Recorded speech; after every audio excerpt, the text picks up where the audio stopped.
Olá, vamos mergulhar hoje numa das transformações mais importantes no mercado de crédito brasileiro, a nova era dos fundos de investimento em direitos creditórios, os FDICs, sob a resolução CVM 175. E por que isso é tão importante? Porque essa mudança não é só uma atualização de regras. Ela abre as portas para muito mais inovação, mais eficiência e, o que é crucial, para um universo totalmente novo de investidores.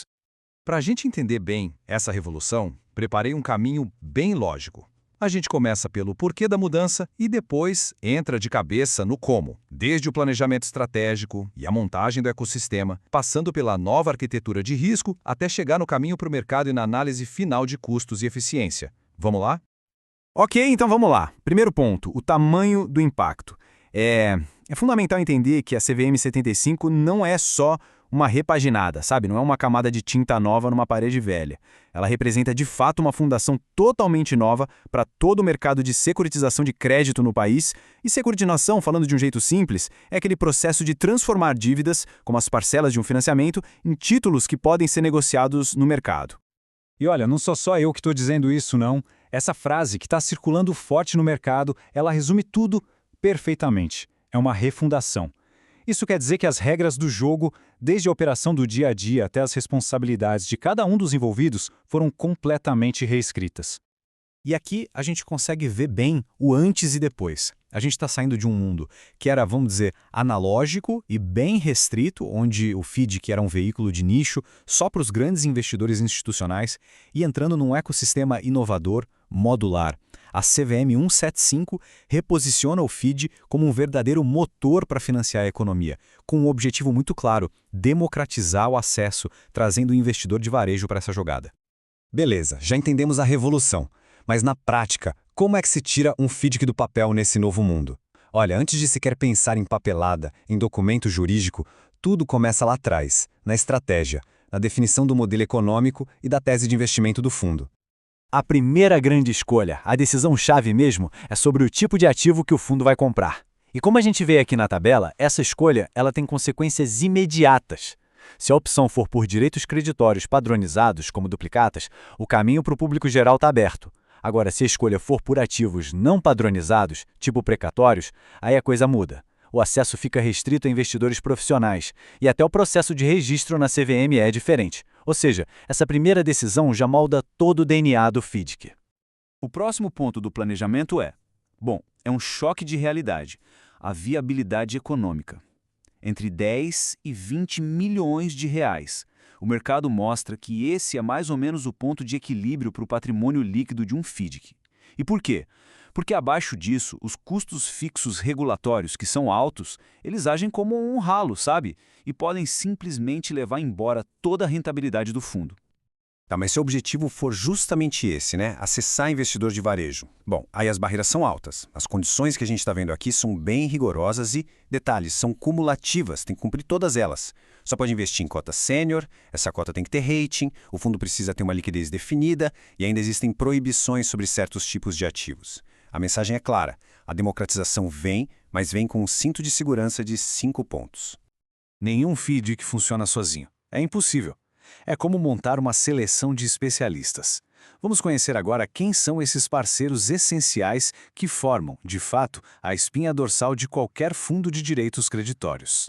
Dá para pensar nisso aqui como o sistema nervoso do fundo. O gestor é o cérebro, quem toma as decisões de investimento. O administrador é o representante legal, que cuida de toda a parte burocrática. O custodiante guarda os ativos. A registradora garante que cada ativo é único, para evitar fraudes. E a agência de rating, se for o caso, é quem dá o selo de qualidade, a nota de crédito.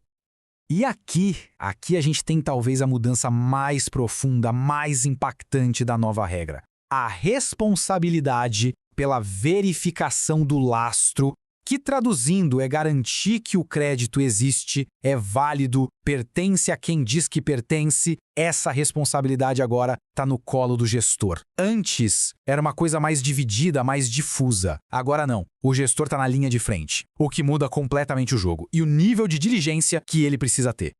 Agora a gente chega numa das partes mais inteligentes e eu diria poderosas da CVM 175, a nova forma de organizar a estrutura de risco de um FDIC.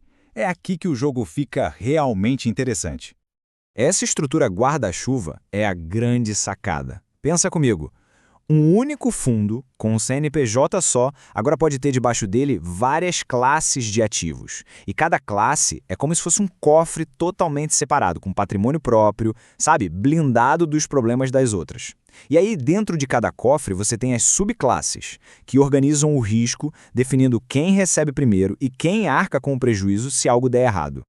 Para entender bem as subclasses, a metáfora do escudo é perfeita. A cota subordinada é exatamente isso. É a primeira linha de defesa. Qualquer calote, qualquer perda na carteira, bate primeiro nela. E isso serve para proteger o capital de quem investiu nas cotas de cima, a mezanino e a sênior. Bom, com a estratégia definida, o time montado e a arquitetura de risco desenhada, só falta uma coisa: o sinal verde do regulador.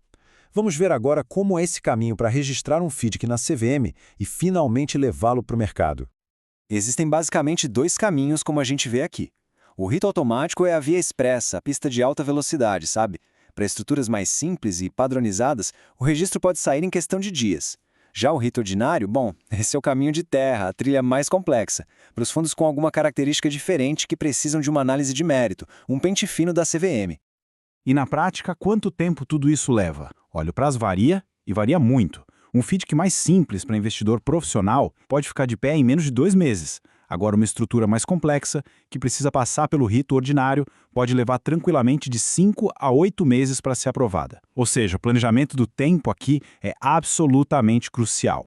E agora a gente chega naquela pergunta que não quer calar, né? A pergunta que todo mundo que pensa em estruturar um fundo faz.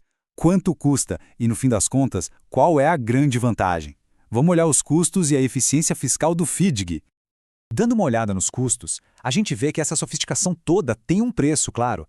Temos as taxas recorrentes de administração, gestão e custódia, além das despesas anuais com auditoria e, se for para o varejo, o rating. É uma estrutura que, sem dúvida, exige um planejamento financeiro muito bem feito para parar em pé. Mas aí vem a pergunta, por que pagar tudo isso? Qual é o grande atrativo? A resposta está aqui: eficiência fiscal. A carteira de um FDIC tem a alíquota zero de PIS e COFINS, e isso é uma vantagem competitiva gigantesca quando a gente compara com outras estruturas de crédito, como uma empresa de factoring, por exemplo. E tudo isso nos leva à grande questão para o futuro. Com a CVM 175 criando uma estrutura mais sólida, mais transparente e abrindo as portas para o varejo, será que o FDIC está posicionado para se tornar o principal motor da desintermediação de crédito no Brasil? É uma boa pergunta. Ainda é cedo para cravar uma resposta, mas uma coisa é certa: a base para essa revolução já foi lançada.